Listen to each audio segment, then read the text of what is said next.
Well, racing fans, today we have something very exciting for you. We have a brand new bundle from Moza Racing, and as you can see, it's the R3 direct drive racing wheel and pedals. And it is officially licensed for the Xbox, and it's coming in at just $400. So we'll take it through the whole unboxing, setup, and impressions after using it for a while. I'm really excited to check it out, so let's dive in. Hey everybody, I'm Jordan with 9 to 5 Toys, and I've spent a little bit of time with the R3 bundle, so let's check it out. Now first off, it's just being announced today. Actual availability is going to be later in September, so we are going to do a couple more videos and comparisons, kind of deep dives with this.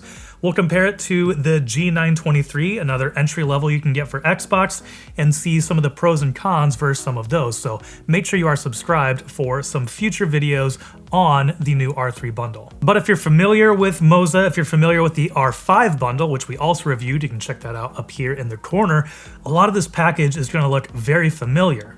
First off, let's take a look at unboxing this bundle. Upon opening up the box, first we see a little bit of literature and the new Xbox racing wheel. The wheel is very similar to the ES wheel found with the R5 bundle, but it's been updated for Xbox a little bit. And there are paddles on the back of the wheel. Next up, we have part of the power supply for the wheelbase. In the second layer, we find the new R3 wheelbase. At first picking it up, it is smaller than the R5 and is pretty incredibly small compared to some of the other entry-level wheelbases like the G923 and the T300. Next, we have the desk mount for mounting the wheelbase on a desk. Next, we have some more cables and some of the hardware for mounting the wheelbase and the pedals. In here are assorted bolts, nuts, and washers, along with some different hex keys for tightening those down. Here we have the cable for connecting the pedal to the wheelbase. And then we have the pedal setup. This is the 2-pedal SRP Lite. These can be moved around and mounted in different positions on the base plate. I ended up moving them closer together. And they can also be easily modded. You can add a third pedal for a clutch. You can also add a performance kit, which makes the brake pedal feel a lot better. And lastly, we have the power cable as well as the USB cable for connecting the wheelbase to a PC or an Xbox. So the main difference here really is the R3, this cute little bundle of affordable direct drive goodness right here.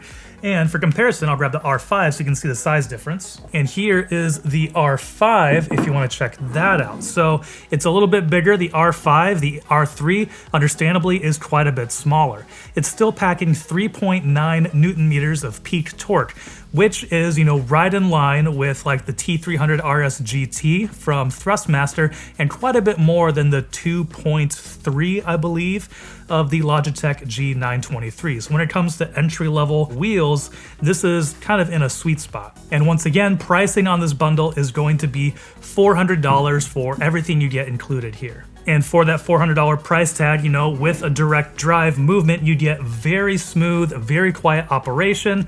Also has infinite rotation, which can be kind of limited and set up within the app. And so there is just some nice benefits to having a direct drive setup. It's obviously something that's really sought after, and there are very expensive rigs that go, up to some ridiculous amounts of power, but finding something that's affordable kind of in this entry-level package has been pretty rare to find something like that, especially something that is already licensed for Xbox. So first up, let's talk about the setup. Getting up and running is pretty straightforward with this. It kind of depends on how you're going to be using the wheel and pedals. Are you going to be mounting them at a desk and just using the pedals on the ground, or you're going to be setting them up on something like the Wheel Stand 2.0 from Next Level Racing. Either way, the first thing you're going to want to do is mount the wheelbase. So you'll attach the desk clamp to the wheelbase and then attach it to a desk, or you can mount it directly to something like the Wheel Stand 2.0, which will give you a little bit more variety for mounting positions. On the wheel stand, I was unable to use all 4 of the mounting holes underneath the R3, and that was the same story with the R5. But even just having 2 of them mounted on there, the wheelbase felt plenty secure. I didn't have any issues with that. I wasn't worried about it at all. Once again, setting up the pedals, it kind of differs on how you're going to use it. If you're just using it on a floor at a desk, then just plop them on the floor. There are some pads on the bottom here which help give it a little bit of grip. I found it on the carpet that it was still moving around quite a bit, so I needed to brace the pedals with something. In my case, I used a giant battery to do that. But you might need to find something that's a little bit harder, a little bit heavier to kind of brace your pedals if you are just setting them on the ground. Mounting them on the wheel stand 2.0 was possible, although it wasn't the smoothest. The way that I found to mount it was just using these holes up here in top and, hard mounting these pedals to the kind of pedal base of the wheel stand 2.0. And to do that, I had to kind of finagle it to get the holes to line up correctly. Now, I was able to do it, and with it set up, it was working totally fine, but it just wasn't as straightforward as I thought it might be. I do think that if I had all three of the pedals on here, the spacing on there would work better for mounting it on the wheel stand 2.0. So something to keep in mind there. Another thing to note is that the pedals come out of the box in the furthest settings here, which to me was a little bit too wide. That's why I brought them together, put them closer together in the middle. And those are easy to move just with some screws here, very easy to set up and move around to position where you need them. Also easy to add that clutch pedal if you want to kind of upgrade this. You can also adjust the position of these plates here if you want to move them around a little bit. So a little bit of customizability built in there. One last thing to note on the pedals, if you are mounting them on something like the wheel stand 2.0, do yourself a favor and plug in the cable for the pedals before you mount it on there. That makes it a lot easier. And then comes mounting the steering wheel, and it's very similar to the R5. There are 6 ball bearings on top. There's another set of 4 on the bottom. So you line up the 6 bearings from the wheelbase with those of the wheel, and then it just kind of snaps on and gets a nice, solid, secure connection on there. And to remove it, all you do is pull the ring back from the quick release and pull the wheel off, and then it is disconnected. So while the R3, the actual direct drive wheelbase, is a big release here, the wheel for Xbox is also a big release. This is something that's brand new for Moza, and supposedly they've mentioned it will work with other wheelbases in the future. I tried it on the R5 and couldn't get it connected, but they have said that it will work on other direct drive wheelbases that have all of the connections in here in the back. So if you can plug pedals into it, then you should be good to go. Like I mentioned, we'll be coming back and doing some more videos on this, so make sure you're subscribed to hear a little bit more about that. But visually, the wheel is very similar to the ES we found on the R5. There are the same 22 customizable buttons on here. They're just themed more for Xbox. So you can see with the face buttons here, they have the Xbox colors, even the Xbox home button here, as well as some other, menu items down here as well. Now, one of the only differences I could really find on here from the ES wheel, besides those visual differences, is that the material on here is not the stitched leather that we find on the ES wheel. That had a really nice feel to it and felt a little bit more premium. This ditches that. I'm sure it's some cost-saving efforts, considering that this is licensed for Xbox and they're trying to keep that price point down to $400. So a little bit cheaper, not quite as nice in the hand, but really in use, it's not that big of a deal. Across the top are some RPM LEDs. These offer a couple different indicators when you are using it on Xbox, but I couldn't get the LEDs to actually work with my RPMs when I was playing Forza Horizon 5 or Forza 7, unfortunately. It worked perfectly fine when I plugged into my PC and was playing ACC, but just a note, I'm not sure what that's going to take for compatibility when it comes to Xbox. All right, so now let's talk a little bit about the pedals. I'm not going to spend too much time on them because they are the same as what's in the R5, which we've already covered in this video up here in the corner, but it's a 2-pedal setup. It can be expanded upon. You can move these over and add a clutch if you want. There's also a mod kit where you can make the brake pedal feel a lot better, and it's only $30, I believe. Yeah, $30 for that performance kit that greatly enhances the brake feel. And what I mean by that is that there's just not really any progressive load when you push this down. So when you are braking, it's hard to find a consistent brake point. That's something that having a stiffer brake pedal, you kind of feel like, you know how much force you have to push down to get to a certain braking point. And so that's something that's pretty desirable with some higher end brake pedal setups when it comes to sim racing. And so adding that performance kit does add a lot more progressive resistance. Now, once again, that's a mod you can easily pick up and purchase for $30 and add it on here. So You can get the pedals, try them out. If you find that they aren't quite working for you, then you can add that if you really need it. And I mentioned it a little bit, but there are some rubber pads under here that are supposed to help with slipping if you are just using it on the ground. In my experience, I still had to brace it when I was using it on carpet. That's something that like the Logitech G923 does really well with that kind of little spiky strip that really digs into carpet. It was not quite the same experience with these pedals from Moza. All right, now let's take a closer look at the wheelbase itself. Now, obviously, this is the smallest, most compact wheelbase that I've ever seen or used, and especially with a little direct drive setup. It's very compact. I think it's about 5.5 inches wide, 4.5 inches tall. On the bottom, we do have those mounting points for either mounting it onto a stand or cockpit or rig.